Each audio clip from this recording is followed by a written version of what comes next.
الحمد لله حمدا حمدا والشكر له تواليا وتترى وأشهد أن لا إله إلا الله وحده لا شريك له معبودا حقا وأشهد أن محمدا عبده ورسوله صدقا صلى الله عليه وعلى آله وأصحابه وسلم تسليما كثيرا أما بعد. Nouvelle leçon du livre Les leçons importantes à l'ensemble de la communauté musulmane. Aujourd'hui, Inch'Allah, on aborde un nouveau chapitre de la jurisprudence, à savoir les ablutions. L'auteur, rahimahullah, il nous propose dans cette 12e leçon-là d'apprendre ensemble ce qui est relatif aux ablutions. Effectivement, ce qui est régulier chez les savants, c'est de placer le chapitre des ablutions avant le chapitre de la prière. Étant donné que miftahu salah at-tahur kama qala an-nabiy sallallahu alayhi wa sallam, comme le prophète sallallahu alayhi wa sallam l'a dit, la clé de la prière c'est la purification. Donc la purification petite et grande, les petites ablutions, ce qui fait que les auteurs dans la jurisprudence ont tendance régulièrement à mettre le chapitre des ablutions avant le chapitre de la prière. Donc, il nous dit, 12e leçon, les conditions des ablutions. Donc, nous, dans ce cours, aujourd'hui, on se contentera d'introduire un petit peu le sujet des ablutions en laissant les détails des conditions à proprement parler pour la semaine prochaine, bi'idhnillahi azza wa jal. L'auteur, rahimahullah, veut nous parler des ablutions. Les ablutions, c'est ce qui fait partie d'un plus grand ensemble, d'un plus grand chapitre qu'on appelle at-tahara, la purification. Donc la purification pour la prière, c'est une condition. C'est quoi la différence entre purification et les ablutions? En fait, les ablutions, lorsque l'on utilise cette terminologie-là sans préciser, on vise communément les petites ablutions. Et les petites ablutions, c'est une des deux manières de se purifier. C'est une des deux manières pour se purifier. At-tahara, la purification, elle est de deux catégories. On a ce qu'on appelle at-taharatul kubra, les grandes purifications. Bon, vous le comprenez directement pour ceux qui ont des petites bases dans le chapitre, il s'agira des grandes ablutions. On aura ce qu'on appelle at-taharatus sughra, les petites purifications, en référence aux petites ablutions. Donc, il se peut que la personne n'ait besoin pour prier que de faire ces petites ablutions, et c'est la base, c'est qu'il t'est demandé seulement de faire tes petites ablutions pour la prière, comme on va le voir dans un instant. Et il se peut que la personne se retrouve dans certains états, notamment l'état de grande impureté, le janaba, ou alors se retrouve dans certaines situations où il lui est conseillé de faire les grandes ablutions, conseillées ou obligatoires. Et on aura peut-être l'occasion de voir ça prochainement. Mais là, nous, le cours du jour ou de cette leçon-là, il portera sur les petites ablutions, pas sur les grandes. Donc, les petites ablutions, qu'est-ce que c'est? Les savants, ils te définissent cette adoration-là ou cet acte-là en disant « Huwa ta'abbudu lillah bi ghasli a'da'in makhsusa wa mashi a'da'in makhsusa » Ils te disent que c'est une adoration, et donc à partir du moment où c'est une adoration, elle ne doit être vouée qu'à Allah subhanahu wa ta'ala, comme vous le savez. Ça fait partie de l'unicité d'Allah subhanahu wa ta'ala dans l'adoration, le fait de n'attribuer l'adoration, le droit de l'adoration qu'à Allah subhanahu wa ta'ala. Donc à partir du moment où une chose est avérée comme étant une adoration, elle ne doit être faite que pour Allah subhanahu wa ta'ala. Donc, il s'agit d'une adoration. Donc, ça, c'est important de le préciser quand on définit quelque chose. Donc, les ablutions, la prière, etc. Certains savants, rahimahumullah, jazahumullah khairan, je pense par exemple à Sheikh al-Uthaymin, ils ont tendance à mettre au début de la définition de cet acte-là que c'est une adoration. Parce que c'est un petit peu quelque chose qu'on doit se remémorer en fait à travers les ablutions. C'est que tu es en train d'adorer Allah subhanahu wa ta'ala. Donc, c'est une adoration dans laquelle on lave certains membres et on en essuie d'autres. Donc, on comprend de manière assez assez brève que dans les ablutions, les petites ablutions, il est question de laver certains membres et il est question d'en essuyer d'autres. Bon, qu'est-ce que c'est laver? Qu'est-ce que c'est essuyer? Bon, laver, c'est avec une quantité assez significative d'eau, alors qu'essuyer, c'est un lavage, mais un peu plus léger, qui est construit sur un allègement. Donc, comme vous le savez, laver, quand on parlera de lavage, il sera question du visage, il sera question des mains jusqu'au coude, il sera question des pieds jusqu'aux chevilles. Et pour l'essuyage, il sera question de la tête avec les oreilles. Donc, c'est ça, les ablutions, c'est ça. Et il est question, bien entendu, à travers ces ablutions, de se retrouver dans un état qui est propice à la prière, qui est propice dans lequel on pourra prier, on pourra faire certaines choses qu'on ne peut pas faire sans ces ablutions-là. C'est ça le but. D'ailleurs, c'est ce à quoi on en vient tout de suite, à savoir, on va citer quelques endroits dans lesquels il nous a été demandé d'avoir les ablutions. Et je dis bien, il nous a été demandé pour ne pas préciser si c'est obligatoire ou juste recommandé. Comme vous le savez, ça peut varier. Quelquefois, il nous a été demandé d'avoir les ablutions à titre d'obligation. Quelquefois, juste à titre de recommandation. Donc là, je vais citer un petit peu certains endroits sans préciser de quelle nature est cette demande-là, même si je vais le faire à l'oral, mais je ne l'ai pas précisé à l'écrit, c'est ça que je veux dire. Donc, par exemple, pour prier, quelle que soit la prière, pour prier en islam, donc pour prier d'une prière quelle qu'elle soit, il faut absolument avoir les ablutions. Et ça, d'ailleurs, c'est un shart sihha, comme vous le savez, c'est une condition de validité. Celui qui prie sans les ablutions, sa prière, elle est invalide. Rappelez-vous ce qu'on avait eu l'occasion de citer dans les conditions de la prière. On avait cité at-tahara mina al-hadath. On avait cité le fait d'être purifié de l'impureté immatérielle, avoir les ablutions. Et ça, c'est valable pour les prières obligatoires comme pour les prières non obligatoires. C'est valable pour la prière mortuaire, salatul janaza, comme pour d'autres prières. Il faut absolument avoir les ablutions. Bon, après, pour certaines prières, il y a eu divergence. Je pense par exemple à salatul janaza. Bon, je parle de divergence, mais cette divergence-là, selon beaucoup de savants, elle n'est pas acceptable. Comme Nawawi le précisera, il parlera de ce que Sha'bi et Ibn Jarir, ils ont mentionné, à savoir qu'il n'y a pas besoin des ablutions pour faire la prière mortuaire. Et Nawawi et d'autres savants, ils considéreront que cet avis-là, venant d'eux, il est chèvre, il est irrégulier, il ne peut pas être pris en considération. Parce qu'eux, ils ont dit la prière mortuaire, en fait, c'est une dua. Mais en réalité, c'est une prière. Donc, il faut absolument les ablutions. Il faut absolument ce qui est conditionné pour une prière habituellement, pour la prière mortuaire, à savoir les ablutions, à savoir le fait de s'orienter vers la qibla, etc., etc. Couvrir sa nudité. Bon, après, pour la prière, il faut avoir les ablutions. Il y a aussi des questions qui sont liées un petit peu à la prière, comme par exemple tajdid ou le wudu. On pourrait parler un petit peu de renouveler ses ablutions pour chaque prière. Ça, par exemple, ce n'est pas obligatoire, mais c'est recommandé. Ce n'est pas obligatoire, mais c'est recommandé. Si la personne, elle réitère ses ablutions pour chaque prière, même si elle les avait déjà, c'est une chose pour laquelle elle est récompensée. Mais ça ne lui est pas imposé. Pour lire le Coran, il est recommandé d'avoir les ablutions pour le lire. Là, je ne parle pas de le toucher, je parle juste de le lire, sans contact direct entre le mushaf, donc entre le Coran et la main. Donc, il s'agit pour le lire d'une recommandation, pas plus.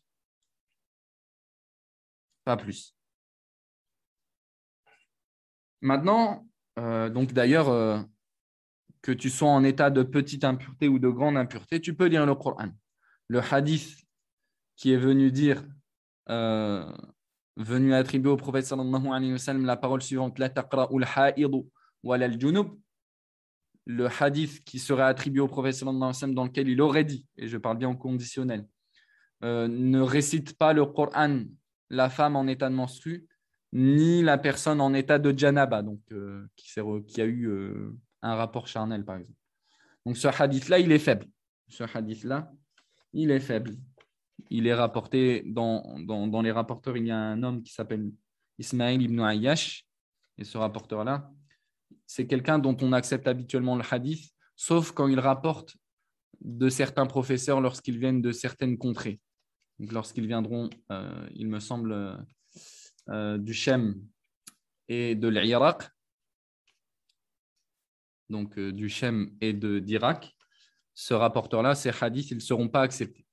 Et ça, ici, quand on regarde le cheikh, le professeur d'Ismaïl ibn Ayyash, on voit qu'il fait partie de ces deux contrées-là, duquel il a été rendu faible quand il rapporte de ces endroits-là. Bon, je ne m'éternise pas trop sur cela. Mais en gros, c'est recommandé d'avoir les ablutions, mais pas imposées. Ce qui veut dire que, bon, on en parlera peut-être dans quelques jours ou pas. La femme, par exemple, en état de menstru, elle peut lire le Coran. Elle peut réciter le Coran, si vous préférez. Au lieu de dire lire, elle peut réciter le Coran. Réciter le Coran. Tant qu'il n'est pas question de le toucher par sa main directement. Donc, par exemple, elle pourrait s'orienter vers la lecture du Coran par son téléphone. Vous savez, il y a moyen d'avoir des applications électroniques où tu as le Mus'haf dans ton téléphone. Ça, ce n'est pas considéré comme si tu touchais le Mus'haf si tu le touches à partir de ton téléphone. Ou alors, par exemple, comme ce qu'on peut trouver des Mus'haf, donc des Qur'an avec moitié français, moitié arabe. À ce moment-là, ils te disent quand c'est moitié-moitié, ce n'est pas considéré comme un Qur'an. Après, si c'est majoritairement du Qur'an, on lui donnera le jugement de ce qui est majoritairement présent dans ce livre-là. Donc, s'il est majoritairement en arabe, il faudra les ablutions, selon l'avis des savants qui te disent qu'il faut absolument avoir les ablutions pour toucher le Coran. C'est d'ailleurs ce qu'on aborde tout de suite. Pour toucher le Coran,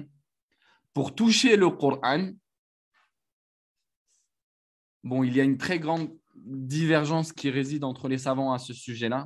Est-ce que pour toucher le Coran, il faut les ablutions ou pas?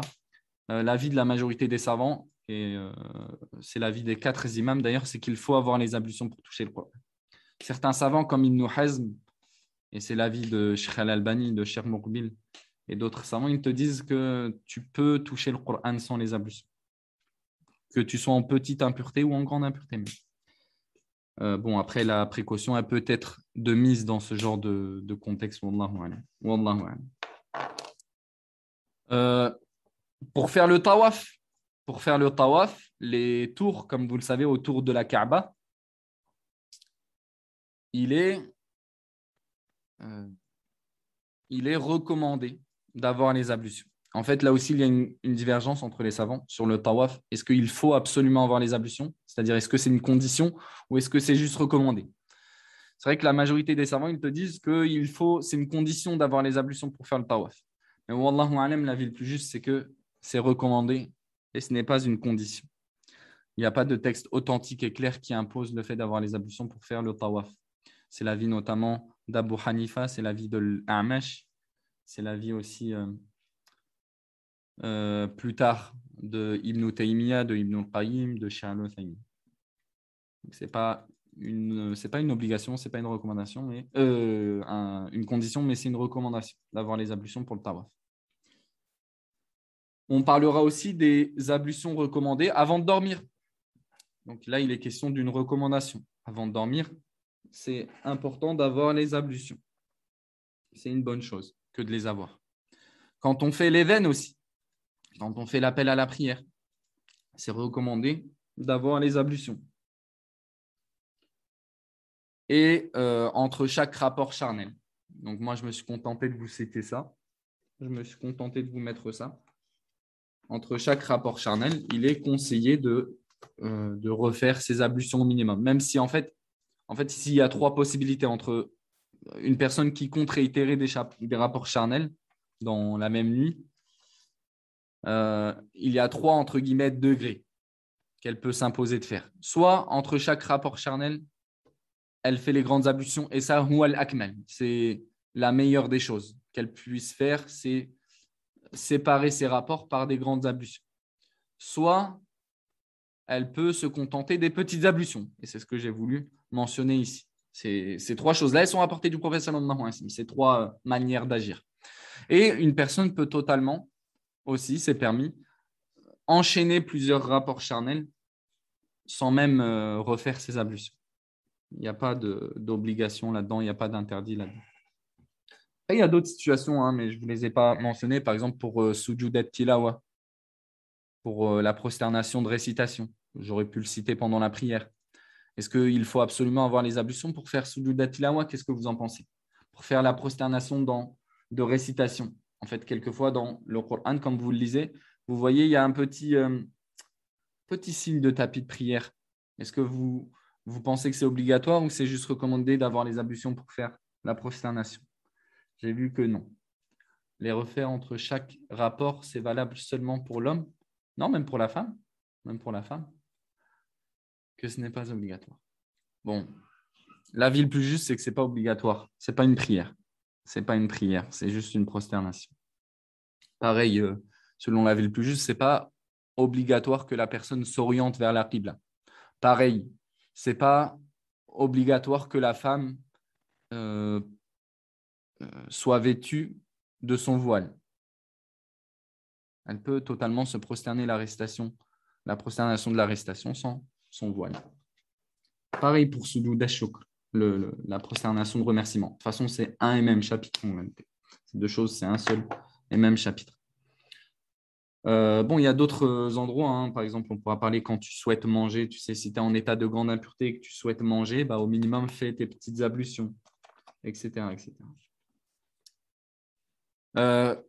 On termine ce cours par la citation de certains textes venus vanter les mérites des ablutions. Venus vanter les mérites des ablutions, venus vanter les spécificités des ablutions, ce par quoi cette adoration se distingue, on pourrait dire. Donc, je me suis aussi contenté une nouvelle fois de citer quelques petites choses, hein, pas forcément tout ce qui pourrait être relevé à ce sujet, mais étant donné que le but, c'est d'être assez concis, hein, on se contente de 3-4 causes. Donc, ce qu'on pourrait citer au sujet du mérite des ablutions, on pourrait citer que les ablutions, et là, en fait, pour être un peu plus large, la purification représente la moitié de la foi. Le prophète sallallahu alayhi wa sallam nous dira At-tahur aw shatrul iman. Il nous dira la purification est la moitié de la foi. Et rentre dans la purification la petite et la grande. La petite, les petites ablutions. Les ablutions, c'est aussi une cause d'expiation de péché. C'est-à-dire que en faisant tes ablutions, en faisant juste tes ablutions, tu vois certains de tes péchés se faire pardonner, subhanallah. Et qui parmi nous n'a pas de péché à se faire pardonner? Qu'est-ce qui indique ce fait? C'est le hadith rapporté par Uthman ibn Affan dans lequel il nous dit que le messager d'Allah sallallahu alayhi wa sallam a dit Man tawadda'a fa ahsana al-wudu' kharajat khatayahu min jasadihi hatta takhruja min tahti adfarihi.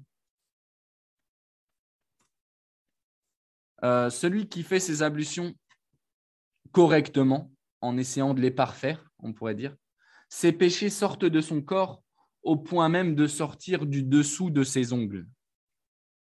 Donc, en faisant tes ablutions, tes péchés, ils quittent ton corps jusqu'à sortir d'en dessous de tes ongles. Le prophète sallallahu alayhi wa sallam, dans un autre hadith rapporté par Uthman aussi, donc Uthman, après décrire les ablutions du prophète sallallahu alayhi wa sallam, il nous dira Inni ra'aytu Rasulullah sallallahu alayhi wa sallam tawadda'a nahwa wudu'i hadha thumma qala Man tawadda'a nahwa wudu'i hadha ghufira lahu ma taqaddama min dhanbihi. Uthman, il nous rapportera du prophète sallallahu alayhi wa sallam sa manière de parfaire les ablutions. Ensuite, Uthman, il nous dira certes, j'ai vu le messager d'Allah sallallahu alayhi wa sallam accomplir les ablutions de cette manière-là. Puis me dire, celui qui a accompli les ablutions de cette manière-là, Allah lui pardonnera ses péchés antérieurs. Que demander de plus? Que demander de plus? L'attachement aux ablutions, dans certains textes, il nous a été dit que c'est un des signes des gens de foi, véridiques dans leur prétention de foi. Le prophète sallallahu alayhi wa sallam, il nous dira dans un hadith rapporté par Ahmed, il nous dira La yuhafidhu ala al-wudu illa mu'min, n'est attaché aux ablutions qu'un croyant. On pourrait dire aussi que plus qu'un signe des gens de foi ici-bas, parce qu'en fait, pour revenir sur ce point-là, c'est même quelque chose de perceptible assez facilement. Imagine quelqu'un qui est constamment accroché aux ablutions, même quand il n'en a pas besoin. Il aime être dans les dans les états d'ablution, dans ces états d'ablution, en état d'ablution. Tu vois que c'est vrai que c'est un signe de foi quand même. La personne, même quand elle ne veut pas prier, dès qu'elle perd ses ablutions, elle se sent dans le besoin de les refaire. Il y a des gens comme ça. Ça, il n'y a aucun doute que c'est un des signes des gens de la foi. Le prophète sallallahu alayhi wa sallam nous dira que c'est aussi un signe des gens de la foi le jour du jugement. Peut-être que je vous ajouterai ces choses-là dans le PDF, Inch'Allah. Donc, il nous dira Inna ummati tuda'a yawm al-qiyamah ghurran muhajjalina min athari al-wudu. Le prophète sallallahu alayhi wa sallam, il nous dira dans ce qu'a rapporté de lui Abu Huraira, il nous dira certes, ma communauté sera appelée le jour du jugement, elle sera convoquée le jour du jugement. On amènera ma communauté le jour du jugement. Tandis qu'ils auront des traces de blancheur sur leurs membres où ils faisaient leurs ablutions.